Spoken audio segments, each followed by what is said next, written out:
Paratwada viral video प्रकरणाने संपूर्ण अमरावती जिल्ह्यात खळबळ उडविली असताना जिल्ह्याचे पालकमंत्री चंद्रशेखर बावनकुळे यांनी थेट पोलीस अधीक्षक कार्यालयात जाऊन या प्रकरणाची सखोल समीक्षा केली। उद्या या प्रकरणाचा मोठा खुलासा होणार असल्याची माहितीही समोर येते आहे। सविस्तर माहितीनुसार परतवाडा प्रकरण हे दिवसेंदिवस गंभीर होत असताना पालकमंत्री चंद्रशेखर बावनकुळे यांनी शनिवारी अमरावतीत पोलीस अधीक्षक कार्यालयाला भेट दिली।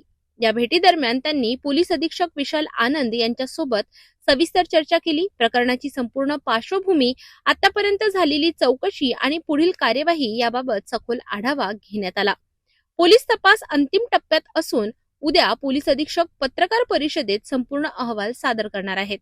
दरम्यान या प्रकरणात काही राजकीय नेत्यांकडून भडकाऊ वक्तव्य होत असल्याच्या पार्श्वभूमीवर पालकमंत्र्यांनी सर्वांना संयम बाळगण्याचे आवाहन केले आहे। कोणत्याही प्रकारची अफवा किंवा चुकीची माहिती पसरवू नका, वातावरण बिघडवू नका अशी स्पष्ट सूचना त्यांनी दिली आहे। भाजपच्या काही नेत्यांकडून प्रचारित 180 आणि 350 या आकड्यांबाबत विचारले असता पालकमंत्री मौन बाळगताना दिसले।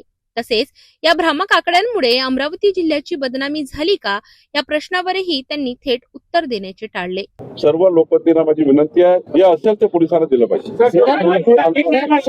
बदनामी हो गई सर, अमरावती की बदनामी से हो गई। पूरे देश में नाम 350 का है। आपके नेताओं ने बदनामी की, आपके नेताओं पे आप क्या कार्रवाई कर सकेंगे? आपसे ऐसा उत्तर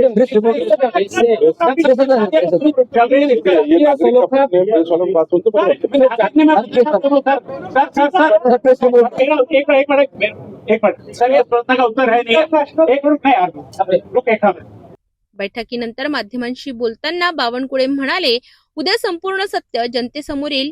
दरम्यान चुकीची माहिती पसरविणाऱ्या नेत्यांवर कारवाई होणार का या प्रश्नालाही त्यांनी स्पष्ट उत्तर दिले नाही। त्यामुळे या प्रकरणात अजूनही अनेक प्रश्न अनुत्तरित असल्याचे दिसून येते आहे। सध्या पोलीस तपास अंतिम टप्प्यात असून उद्याच्या पत्रकार परिषदेकडे संपूर्ण जिल्ह्याचे लक्ष लागले आहे।